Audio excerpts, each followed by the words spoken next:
नमस्कार दोस्तों, मैं विकास चौधरी संभव एकेडमी के यूट्यूब चैनल पर आपका स्वागत करता हूं। देखिए दोस्तों, हमारा चैप्टर चल रहा था राजस्थान में प्रमुख त्यौहार और इन्हीं त्योहारों में हमने पढ़े थे मुस्लिमों के त्यौहार, प्रमुख मुस्लिम त्यौहार। इसमें हमने हिजरी सन के बारे में भी जानकारियां प्राप्त की थी और मुस्लिमों के त्योहारों को भी हमने पढ़ा था दोस्तों। देखिए दोस्तों, हिम्मत रख, मुश्किल का ये वक्त भी टल जाएगा। हिम्मत रख, मुश्किल का ये वक्त भी टल जाएगा। तुझे तेरा लक्ष्य भी मिल जाएगा अगर साथ होगी किताबें तेरी। अगर साथ होगी किताबें तेरी तो एक बार फिर से तू ऊंची छलांग लगाएगा। एक बार फिर से तू ऊंची छलांग लगाएगा दोस्तों। तो किताबों को अपना सहारा बनाते रहिए। स्वामी विवेकानंद जी ने कहा था, उठो जागो संघर्ष करो, तब तक मत रुको जब तक लक्ष्य की प्राप्ति ना हो जाए। ये बात स्वामी विवेकानंद जी की है। तो आइए आज मैं आपको ले चलता हूं राजस्थान में त्योहारों की ओर। आओ अब लौट चले त्योहारों की ओर। देखिए दोस्तों, त्योहारों की यदि अपने बात करें तो पारसी एक प्रश्न पूछा गया था, नौरोज या नवरोज त्योहार का संबंध किससे है? तो पारसियों से है। किससे है? पारसियों से। जो नवरोज या नौरोज त्योहार है ये किनका है? पारसियों का त्योहार है। और नौरोज या नवरोज यानी नया साल, पारसियों का जो नव वर्ष है वो पारसी किस रूप में मनाते हैं? नौरोज या नवरोज के रूप में मनाते हैं। भारत में नवरोज का प्रचलन बलबन ने किया था। किसने किया था? गयासुद्दीन बलबन ने नवरोज का प्रचलन किया। और भारत में नवरोज त्योहार पर प्रतिबंध जो लगाया, प्रतिबंध किसने लगाया था दोस्तों? तो प्रतिबंध लगाया था औरंगजेब ने। किसने लगाया था? औरंगजेब ने नवरोज त्योहार को प्रतिबंधित कर दिया था। गयासुद्दीन बलबन ने नवरोज को ज़्यादा महत्व दिया था। किसने? गयासुद्दीन बलबन ने। तो ये पारसियों का जो त्योहार है कौन सा? नवरोज। नया है जो दिन नवरोज, इनका प्रथम त्योहार है। नया साल पारसियों का क्या कहलाता है? नवरोज कहलाता है दोस्तों। अब अपनी बात करते हैं ईसाइयों से संबंधित जो प्रमुख त्योहार है उनकी। तो देखिए दोस्तों, ईसाइयों का जो कैलेंडर है ना, कैलेंडर, ईसाइयों का कैलेंडर ग्रिगोरियन कैलेंडर है। कौन सा कैलेंडर है? ग्रिगोरियन कैलेंडर, जो अंतर्राष्ट्रीय स्तर पर, जिसको अपने मोस्टली जो 2022 ईस्वी सन चल रहा है, जनवरी फरवरी के जो महीने हैं, ये जो हमारा कैलेंडर है अंतर्राष्ट्रीय स्तर पर ख्याति प्राप्त है। और ये क्या कहलाता है? ग्रिगोरियन कैलेंडर कहलाता है। और इसमें एक वर्ष में 365 या 366 दिन होते हैं, ये हम सभी को मालूम है। अब हमने पढ़ने हैं जो ईसाई है, ईसाइयों के कौन कौन से त्योहार हैं जो इम्पोर्टेंट है। देखो, बहुत बार प्रश्न इस पर पूछा गया है। और प्रश्न पूछने का उनका तरीका क्या होता है? गुड फ्राइडे के दिन क्या हुआ था, या ईसा को सूली पर कब लटकाया गया था, ईसा को स्वर्ग की प्राप्ति कब हुई थी, ईसा का जन्म कब मनाया जाता है, या जन्म दिवस किस रूप में मनाया जाता है। तो ये इस प्रकार से प्रश्न पूछे जाते हैं। देखिए दोस्तों, पहला जो इनका त्योहार है क्रिसमस डे, 25 दिसंबर को मनाया जाता है। क्रिसमस डे कब मनाया जाता है? 25 दिसंबर को। कहा जाता है इस दिन ईसा मसीह का जन्म हुआ था। ईसा मसीह का जन्म हुआ था। हैप्पी बर्थडे है। हैप्पी बर्थडे है किसका? ईसा मसीह का हैप्पी वाला बर्थडे है, ध्यान रखना, 25 दिसंबर को। और अपने राजस्थान जिले में क्रिसमस डे का मेला बढ़ता है 12 में। राजस्थान राज्य में क्रिसमस डे का मेला कहाँ बढ़ता है? 12 जिले में बढ़ता है। कब बढ़ता है? 25 दिसंबर को बढ़ता है दोस्तों। तो क्रिसमस डे, इस दिन क्या हुआ? ईसा का जन्म हुआ, 25 दिसंबर को मनाया जाता है। और राजस्थान में क्रिसमस डे से संबंधित मेला कहाँ बढ़ता है? 12 में बढ़ता है। कहाँ बढ़ता है? 12 में। नेक्स्ट है गुड फ्राइडे। नाम ही गुड है लेकिन हुआ बहुत बैड था दोस्तों। नाम तो गुड है हुआ क्या था, बैड हुआ था। इस दिन क्या हुआ था, देखिए दोस्तों, गुड फ्राइडे के दिन जो ईसा मसीह है इनको सूली पर लटका दिया गया। किस पर लटकाया गया, सूली पर। ये जो निशान आप देखते हो, यहाँ सिर, यहाँ हाथ, यहाँ पैर और यहाँ कीलें ठोक दी थी बड़े अत्याचारी लोगों द्वारा, और ईसा को सूली पर लटकाया गया था। नाम क्या है, गुड फ्राइडे, लेकिन हुआ क्या था, इस दिन बैड हुआ था। तो गुड फ्राइडे के दिन यानी ईसा को सूली पर कब लटकाया गया, गुड फ्राइडे को। ये कब आता है, अप्रैल महीने का जो पहला शुक्रवार है उसको क्या मनाया जाता है, गुड, यानी गुड फ्राइडे, यानी अच्छा फ्राइडे, गुड फ्राइडे बोला जाता है। इस दिन ईसा को सूली पर लटकाया गया। अब सूली पर लटकाया गया तो भैया अच्छा क्यों बोला जाता है, अच्छा इसलिए बोला जाता है कि इस दिन से उनका नाम हो गया था, पता लग गया था भी ये परमात्मा है, भगवान का अंश है, इसीलिए इसको क्या बोला जाता है, अच्छा बोला जाता है। उनको मुक्ति मिली थी, मोक्ष मिला था, ईश्वर से मुलाकात हुई थी, इसलिए इसको अच्छा माना गया है। यानी गुड फ्राइडे, सूली पर नहीं लटकाते तो शायद ये दिन नहीं आता, इसीलिए इसको क्या माना गया है, अच्छा माना जाता है। तो गुड फ्राइडे यानी अप्रैल महीने का प्रथम शुक्रवार। अब देखिए दोस्तों, एक बात आपने सुनी होगी, ईसा को सूली पर लटकाया गया, उनकी मृत्यु होगी तो तीसरे दिन वो पुनर्जीवित हुए थे। अब सूली पर कब लटकाया गया, शुक्रवार को।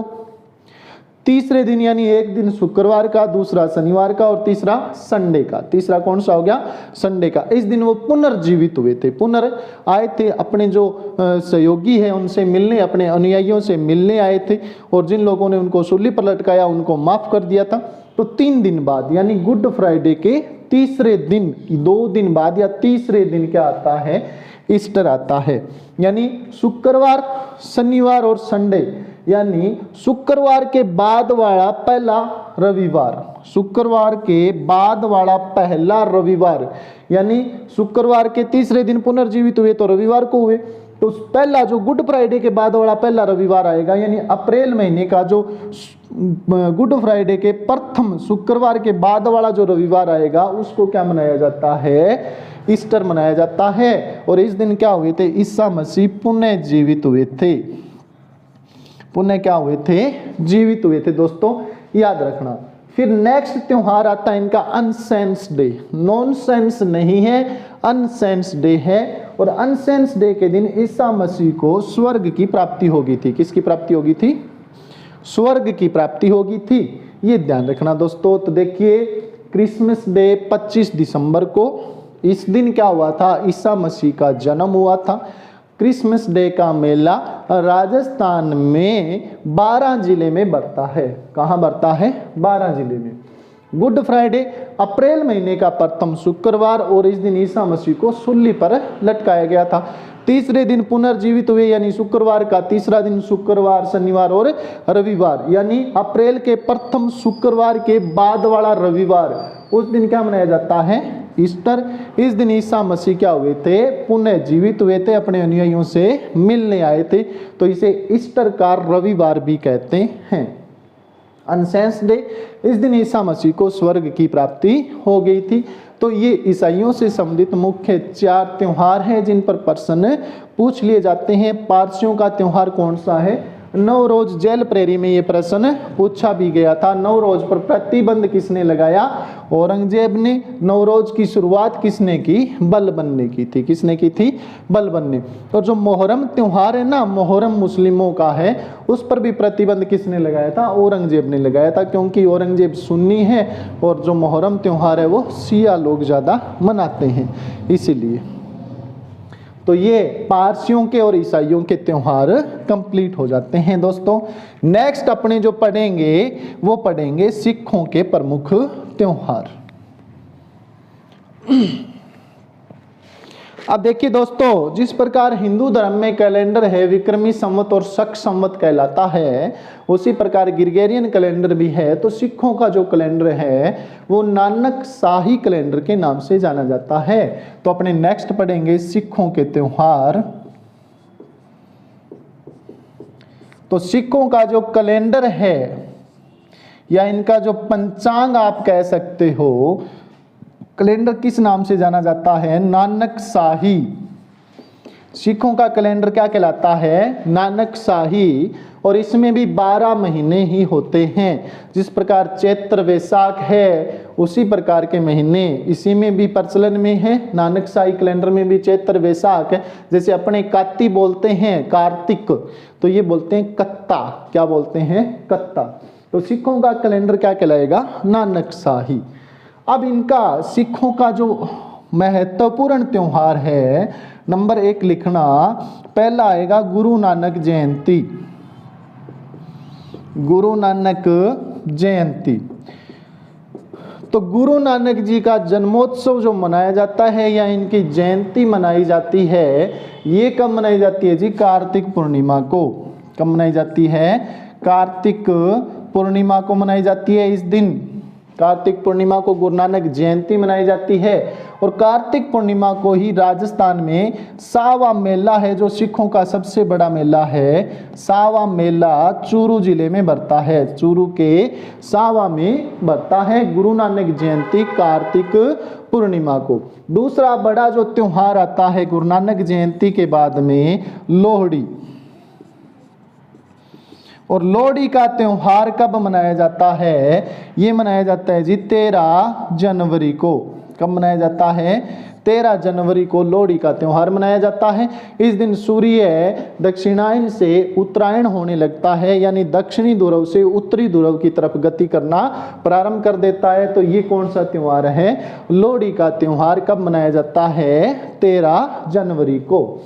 नेक्स्ट जो त्योहार आता है सिखों का, उसे कहते हैं अपने बैसाखी। अब जो बैसाखी है ये आता कब है? तो ये आता है जी 13 अप्रैल को। कब आता है? 13 अप्रैल को। कई लोग कहते हैं फसलें पक जाती है इसलिए मनाया जाता है। ठीक है जी, बहुत अच्छी बात है, फसलें पक जाती है, कणक वाली गेहूं की फसलें पक जाती है, उत्सव भी मना लेते हैं। लेकिन एक्चुअली वास्तव में क्या हुआ था कि 13 अप्रैल 1699 को गुरु गोविंद सिंह जी ने खालसा पंथ की स्थापना की थी। 13 अप्रैल 1699 को गुरु गोविंद सिंह जी ने पंजाब के रोपड़ नामक स्थान पर सिख रेजिमेंट या खालसा पंथ की स्थापना की थी। इसी उपलक्ष्य में कौन सा त्योहार मनाया जाता है? बैसाखी को। तो क्या हुआ था? 13 अप्रैल 1699 को खालसा पंथ की स्थापना कर दी। किसने? गुरु गोविंद सिंह जी ने। और स्थापना कहाँ की? तलवंडी और रोपड़ पंजाब में स्थापना कर दी। और इसी उपलक्ष्य में प्रति वर्ष क्या मनाई जाती है? बैसाखी मनाई जाती है। और 13 अप्रैल के लगभग अपनी फसलें भी पक कर तैयार हो जाती है, तो डबल महोत्सव हो गया, डबल उत्सव हो गया, यानी फसलें भी पक गई, किसान भी खुश हैं। गुरु गोविंद सिंह जी ने खालसा पंथ की स्थापना भी कर दी थी, तो 13 अप्रैल को मनाया जाता है। 13 अप्रैल 1699 से ये शुरू है। नेक्स्ट यदि अपने बात करें तो नेक्स्ट जो इनका त्योहार है वो है गुरु गोविंद सिंह जयंती। गुरु गोविंद सिंह जयंती या गुरु ग्रंथ साहिब अवतरण दिवस। गुरु ग्रंथ साहिब अवतार दिवस। अवतार दिवस। अब देखो, गुरु गोविंद सिंह जी का हैप्पी बर्थडे भी मनाया जाता है। और ये कब आता है? पौष महीने में शुक्ल पक्ष की सप्तमी को आता है। इस दिन गुरु गोविंद सिंह जी की जयंती भी मनाई जाती है। और इसी दिन सिखों में गुरु परंपरा का अंत हो जाता है, यानी गुरु परंपरा का अंत हो गया और सिखों के 11वें गुरु के रूप में गुरु ग्रंथ साहिब को गुरु घोषित किया गया। अतः इसे गुरु ग्रंथ साहिब अवतरण दिवस भी कहते हैं। कब मनाया जाता है? पौष महीने में शुक्ल पक्ष की सप्तमी को मनाया जाता है। तो ये सिखों के त्योहार हमारे कंप्लीट हो जाते हैं। दोस्तों दोबारा देखिएगा, सिखों का जो कैलेंडर है वो नानकशाही कैलेंडर कहलाता है। पहला इनका त्योहार गुरु नानक जयंती, कब मनाया जाता है? कार्तिक पूर्णिमा को। और कार्तिक पूर्णिमा के दिन राजस्थान में सिखों का सबसे बड़ा मेला सावा मेला चूरू में बनता है। और लोहड़ी ये कब मनाया जाता है? 13 जनवरी को। और बैसाखी 13 अप्रैल 1699 को। खालसा पंथ की स्थापना की थी तलवंडी रोपड़ पंजाब में, इसी उपलक्ष्य में मनाया जाता है। और गुरु गोविंद सिंह जयंती पोष शुक्ल सप्तमी को। और इसी दिन से सिखों में गुरु परंपरा समाप्त होगी। सिखों के 11वें गुरु के रूप में गुरु ग्रंथ साहिब को गुरु घोषित किया गया था। तो इसे गुरु ग्रंथ साहिब अवतरण दिवस या अवतार दिवस भी कह सकते हैं। तो ये सिखों के जो प्रमुख जो मुख्य महत्वपूर्ण जो त्योहार हैं वो कंप्लीट हो जाते हैं। तो सिखों का कैलेंडर कौन सा है? नानक शाही कैलेंडर है दोस्तों। अब देखिए नेक्स्ट जो अपने त्योहार पढ़ेंगे वो त्योहार पढ़ेंगे सिंधियों के त्योहार। सिंधियों के कौन कौन से त्योहार हैं जो प्रचलन में हैं उनकी चर्चा अपने करेंगे। तो नेक्स्ट देखिए दोस्तों सिंधियों के त्योहार। सिंधियों के त्योहार। अब जो सिंधियों के त्योहार हैं तो सिंधियों का जो पहला त्योहार है उसे बड़ी सप्तमी या थदड़ी के नाम से जाना जाता है।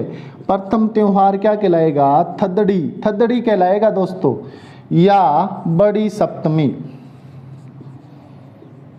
अब ये कब आती है जी? ये आती है दोस्तों भाद्रपद महीने में कृष्ण पक्ष की सप्तमी को। कब आती है? भाद्रपद महीने में कृष्ण पक्ष की सप्तमी को। विशेष क्या है इस दिन? देखिएगा दोस्तों विशेष ये है जिस प्रकार हिंदुओं में बासीड़ा होता है चैत्र महीने में कृष्ण पक्ष की अष्टमी को बासी भोजन किया जाता है चेचक निवारण हेतु, उसी प्रकार सिंधियों में भी बड़ी सप्तमी या थदड़ी के दिन पूरे दिन गर्म भोजन का सेवन नहीं किया जाता अपितु ठंडे भोजन का सेवन किया जाता है। इसीलिए इसे क्या कहते हैं? सिंधियों का बासीड़ा कहते हैं। सिंधियों का क्या कहते हैं? बासीड़ा कहा जाता है। दूसरी बात, इस दिन भगवान झूलेलाल की यानी सिंधियों के जो देवता है वो कौन है? झूलेलाल। झूलेलाल की एक मूर्ति छोटी सी धातु की जो मूर्ति है उसे पीपल पर रखकर यानी पीपल की डाली पर रखकर उसकी पूजा की जाती है। उसकी क्या की जाती है? पूजा की जाती है। तो इनका पहला जो त्योहार है थदड़ी या बड़ी सप्तमी भाद्रपद कृष्ण सप्तमी को मनाया जाता है दोस्तों। नेक्स्ट जो इनका त्योहार आएगा दूसरा उसे अपने कहते हैं चालीहा।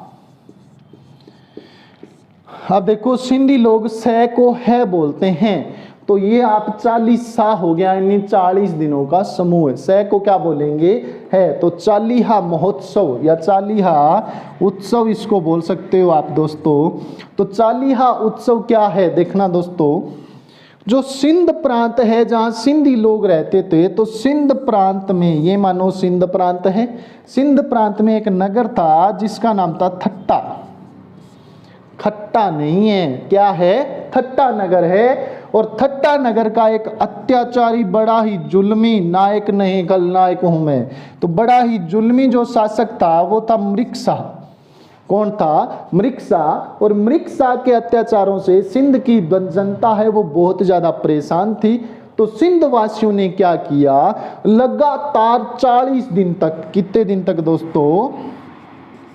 40 दिन तक भगवान वरुण देव, वरुण यानी जल देवता, वरुण यानी जल देवता की आराधना की। कितने दिन? लगातार 40 दिन तक भी हे वरुण देवता हमें इस मृगशाह के अत्याचारों से क्या दिलाओ? मुक्ति दिलाओ। तो वरुण देवता प्रसन्न हुए और झूलेलाल के रूप में अवतरित हुए। किसके रूप में अवतरित हुए थे?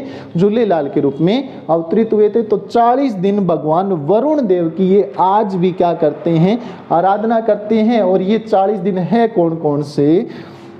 16 जुलाई से प्रारंभ होता है और 24 अगस्त तक चलता है। यानी 16 जुलाई से लेकर 24 अगस्त तक सिंधी लोग इन 40 दिनों में भगवान वरुण देव की क्या करते हैं, आराधना करते हैं, क्योंकि आराधना की थी प्राचीन काल में मृगसा के वध के लिए, वरुण देव को प्रसन्न किया था दोस्तों। तो इसीलिए क्या मनाया जाता है इनका चालीहा, क्योंकि सह को क्या बोलते हैं, है, तो 40 दिनों का ये एक समूह है चालीहा उत्सव। इन 40 दिनों में वरुण देव की क्या करेंगे, आराधना, मृगसा के वध के लिए आराधना की गई थी, किसकी, वरुण देवता की।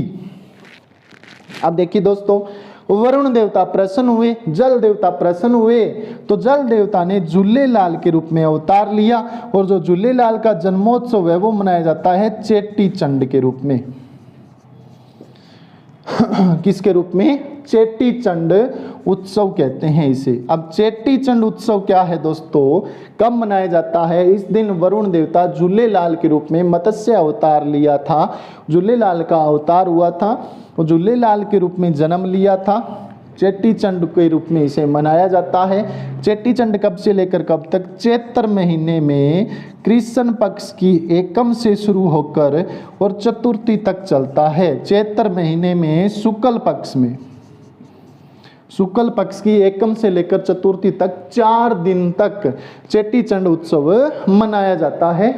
झूलेलाल का जन्म हुआ, झूलेलाल ने मृगसा का क्या कर दिया, वध कर दिया, इसीलिए क्या मनाया जाता है, चेटी चंड उत्सव मनाया जाता है। और इस दिन किसकी आराधना करते हैं, झूलेलाल का जन्मोत्सव, झूलेलाल का जन्मोत्सव मनाया जाता है दोस्तों, झूलेलाल की आराधना करते हैं। झूलेलाल किसके अवतार हैं, वरुण देवता के अवतार हैं। नेक्स्ट और इनका लास्ट है अशुचंड।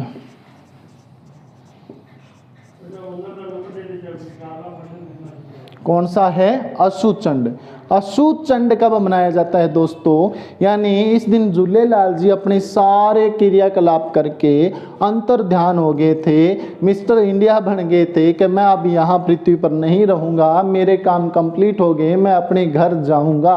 तो अशुचंड यानी बड़ मावस के दिन मनाया जाता है दोस्तों। कब, बड़ मावस, और ये कब आती है, ज्येष्ठ महीने की अमावस को आती है दोस्तों। कब आती है, ज्येष्ठ महीने की अमावस को क्या मनाया जाता है, अशुचंड। इस दिन झूलेलाल अपने लोक चले गए थे, कहाँ चले गए थे, अपने लोक में चले गए थे, यानी क्या हो गए थे, अंतर ध्यान हो गए थे दोस्तों। तो ये अपने सिंधियों के प्रमुख त्योहार हो गए। आज हमने पढ़े, कौन कौन से त्योहार पढ़े हैं, पारसियों के त्योहार पढ़े, ईसाइयों के त्योहार पढ़े, सिखों के त्योहार पढ़े, और नेक्स्ट हमने सिंधियों के त्योहार पढ़े दोस्तों। तो ये अपने त्योहारों के चैप्टर को हम आगे बढ़ाते हुए अपने अगले वीडियो के अंदर हिंदुओं के प्रमुख त्योहार हैं उनकी अपने चर्चा करेंगे। तब तक के लिए नमस्कार। आप संभव एकेडमी के YouTube चैनल को लाइक करें, शेयर करें और सब्सक्राइब करें दोस्तों।